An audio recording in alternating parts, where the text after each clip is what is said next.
Assalamualaikum warahmatullahi wabarakatuh.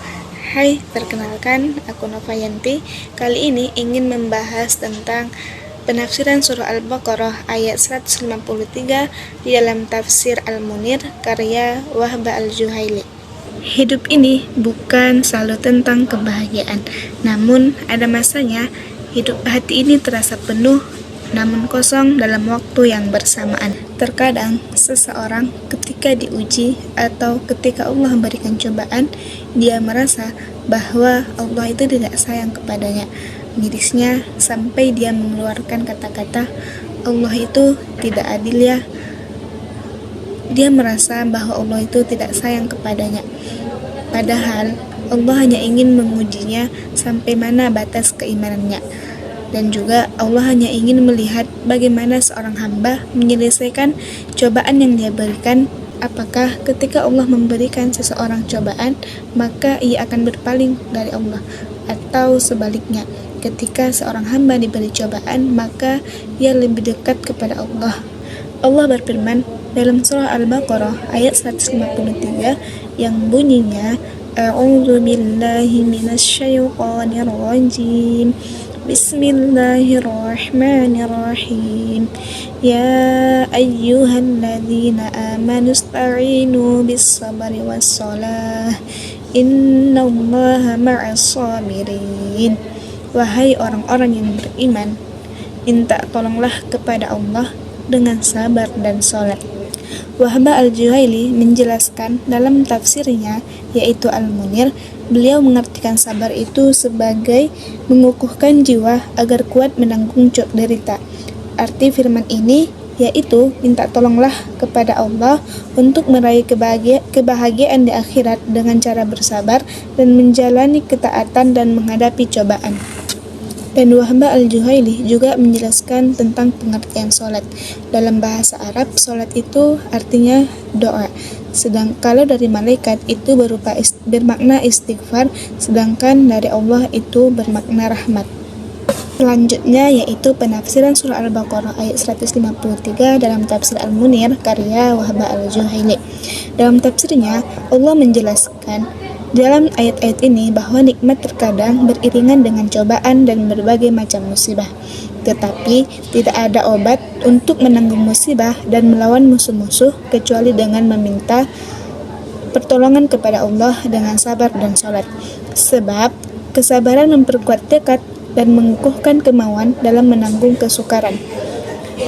Dan Allah bersama orang-orang yang sabar, yakni dengan memberi mereka pertolongan, perhatian, dan dukungan.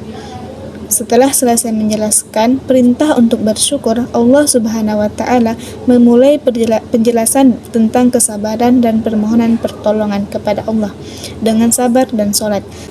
Secara khusus, sabar disebutkan di sini karena ia adalah faktor mental yang paling kuat pengaruhnya terhadap jiwa. Sedangkan salat disebutkan karena ia adalah amal fisik yang paling besar pengaruhnya terhadap manusia, sebab dengan salat manusia terputus hubungannya dengan dunia dan menghadapkan diri kepada Allah. Menurut sebuah riwayat, apabila sedang mengalami kesusahan akibat suatu persoalan, biasanya Rasulullah SAW mencari ketenangan dengan mengerjakan salat dan membaca ayat ini. Sesungguhnya Allah adalah Zat yang menolong orang-orang yang sabar, mengabulkan doa mereka dan melenyapkan kemalangan mereka. Realitanya, amal-amal individual dan amal-amal massal yang besar tidak dapat membuahkan hasil kecuali dengan keteguhan dan perjuangan yang terus-menerus. Dan bekal untuk itu semua adalah kesabaran. Sebab seorang hamba tentu berada dalam salah satu dari dua keadaan, mendapat nikmat sehingga ia bersyukur, atau mendapat musibah sehingga ia bersabar.